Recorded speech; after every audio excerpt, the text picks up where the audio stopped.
Thomas Strakosha po kalon një sezon shumë pozitiv duke u konfirmuar si një nga lojtarët më të rëndësishëm të kombëtares së Shqipërisë. Portieri kuqezi është ndruar gjithashtu në një garanci të vërtetë edhe për AEK-un e Afinës. Gjatë vitit 2025, Strakosha ka treguar një nivel të lartë performance dhe stabiliteti.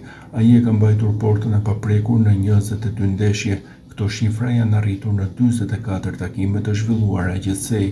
Statistikat tregojnë se çdo 2 ndeshje Strakosha regjistron një clean sheet, një tregues i qartë i sigurisë që ai i jep skuadrës.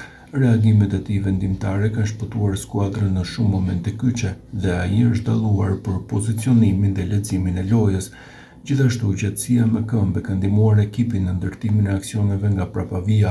Në renditjen e portierëve më të mirë për ndeshje pa posuar gola, Strakosha renditet shumë lart.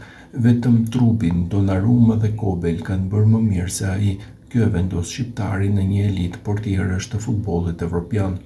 Për AEK-un, Strakosha është një pikë referimi në mbrojtje. Ai ka fituar besimin e trajnerit dhe të tifozëve. Performancat e tij kanë sjellë pikë të rëndësishme për skuadrën, edhe në kombëtare ai mbetet një shtyllë kryesore. Nëse vazhdon kështu, ai mund të synojë dhe hapa më të mëdhenj në karrierë. Viti 2025 rezulton një nga më të mirët për Thomas Strakoshën.